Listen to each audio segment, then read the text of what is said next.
Asus ROG ont décidé d'arrêter littéralement de déconner. Ils ont créé un casque, qu'on voit juste ici, qui est la fusion entre le gaming et l'hi-fi. On va s'expliquer, mais juste avant, je vous laisse avec un petit trailer que j'ai fait parce que j'avoue que je le trouve très très beau.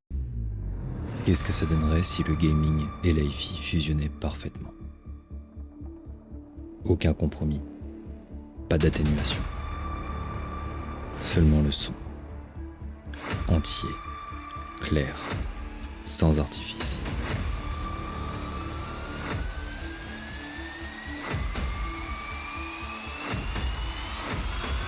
C'est la question à laquelle répondent Asus ROG et HiFiMAN aujourd'hui.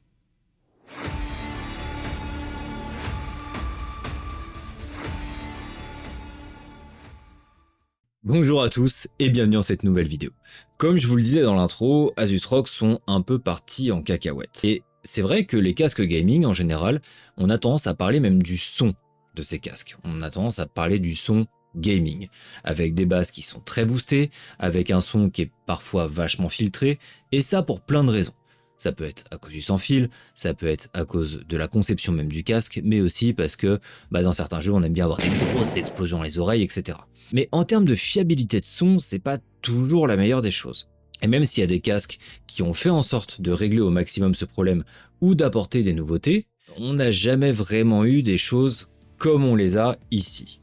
Alors oui, il y a d'autres marques qui ont fait des casques qui sont très utilisés dans le milieu du streaming et que vous connaissez tous, mais c'est pas encore la même chose. Et là, on est sur un casque d'une conception et d'une qualité hi-fi, mais surtout sur une technologie que très peu d'entre vous vont connaître. Mais du coup, qu'est-ce que le planar? En gros, la différence qu'on va retrouver entre le planar et les écouteurs dynamiques, donc en néodyme, ça va être principalement la fréquence. Mais les technologies sont complètement différentes. Je vais vous mettre quelques images et vous allez comprendre. La façon de faire est très différente l'une de l'autre. Il y en a une où ça va être vraiment de la pression et qui va faire bouger la membrane, qui est sur une matière à la fois souple et résistante, ce qui va créer aussi cet appel d'air, donc donner des basses plus puissantes, plus profondes. En apparence en tout cas, ça va avoir un phénomène qui est beaucoup plus physique. Là où le planar, lui de son côté, c'est magnétique et en suspension. Et donc l'idée de ça, ça va être qu'on aura un son qui va être plus précis, qui va être moins distordu éventuellement à haut volume, il y aura moins de saturation, il y aura moins de problèmes, mais on a moins ce côté physique. Le fait aussi que les casques planars soient plus lourds, c'est forcément parce que la technologie, la façon dont c'est fait, pèse plus lourd. Donc automatiquement, un casque planar sera forcément plus lourd qu'un casque en néodyme. Chacun présente ses avantages et ses inconvénients. Je vulgarise beaucoup, mais c'est pour que tout le monde puisse comprendre très facilement. Mais alors, pourquoi faire ça? Eh beaucoup d'entre nous, beaucoup d'entre vous sont peut-être des musiciens, sont peut-être des passionnés de musique, sont peut-être plein de choses, et on en a marre d'avoir ces casques-là. Et utilisent des casques qui sont peu adaptés au gaming, mais qui vont être bien plus adaptés pour d'autres choses. Eh bien là, c'est l'idée d'avoir un petit peu les deux mondes qui se rassemblent. On a quelque chose de très précis, de très intéressant pour le gaming parce qu'on a quand même la petite touche d'Asus ROG par-dessus qui va nous aider pour le gaming, mais surtout toute la qualité, toute la compréhension et toute l'expérience de HiFiMAN qui sont très connus dans ce milieu et donc qui ont sorti ce casque-là qui est basé sur un casque existant. Pour être tout à fait honnête, le casque en lui-même existe déjà, mais il y a des petites choses qui sont rajoutées. Au niveau du packaging, et ça c'est peut-être le plus impressionnant, avant de l'ouvrir, on va se retrouver avec ça.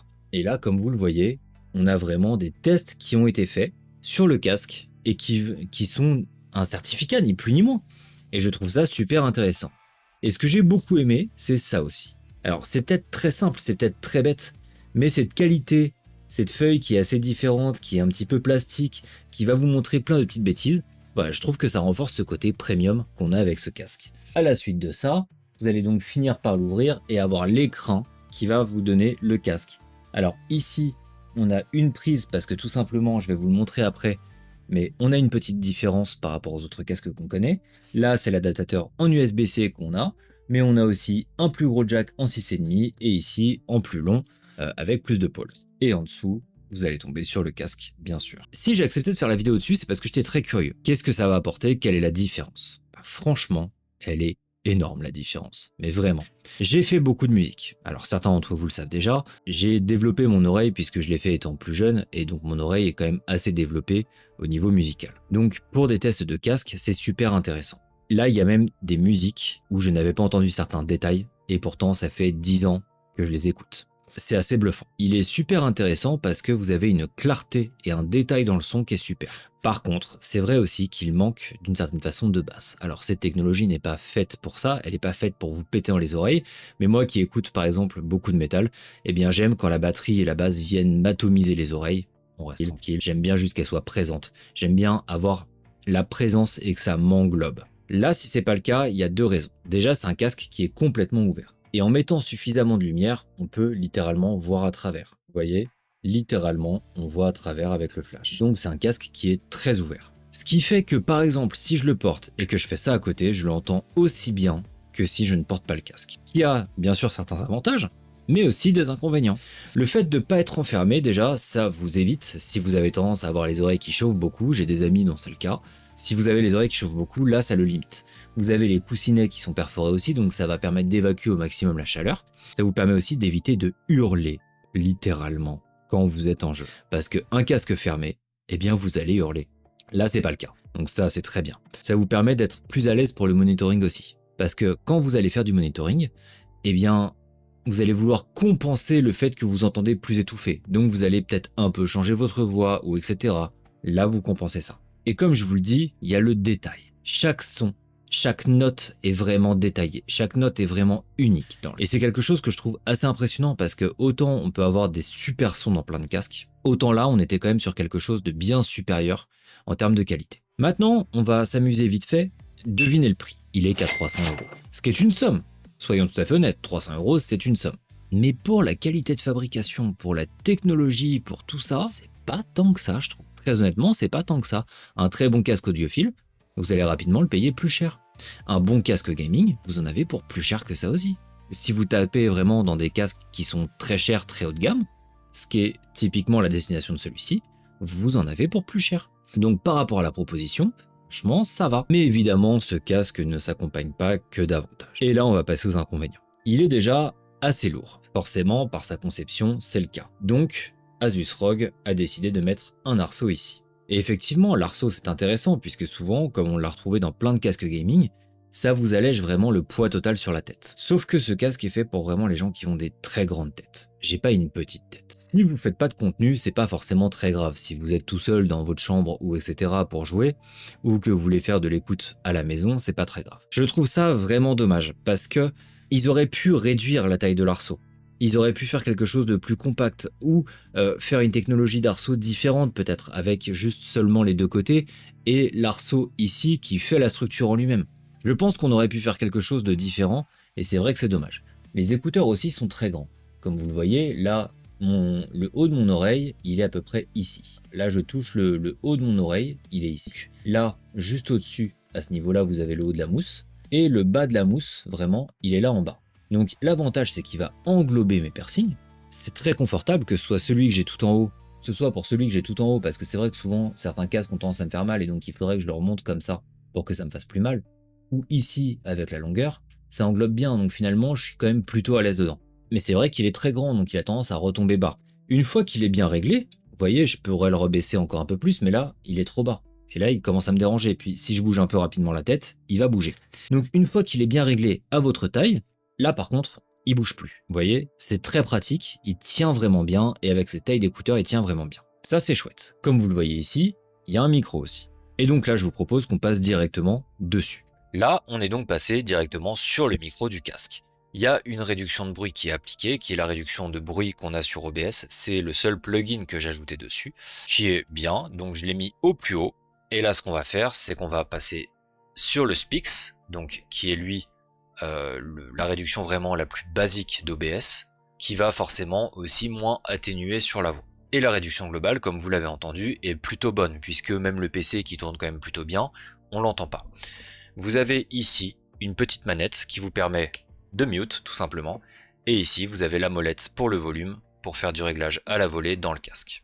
Ce que je trouve un petit peu dommage aussi, c'est que là on a un câble tressé. Alors, soit il est chouette, il est plutôt long puisque voilà, il est branché au PC qui est là-bas, donc il est plutôt long. Là, je l'ai branché en USB-C, ce qui était plus pratique pour moi. C'est plutôt bien, mais voilà, je reste pas bluffé de manière totalement sensationnelle. Alors que juste ici, voilà, on a ce câble-là que je préfère. parce que c'est vraiment des câbles qui sont plus professionnels et qui rentrent plus dans l'ADA du casque. Et c'est vrai que je préfère ce genre de câble, tout simplement.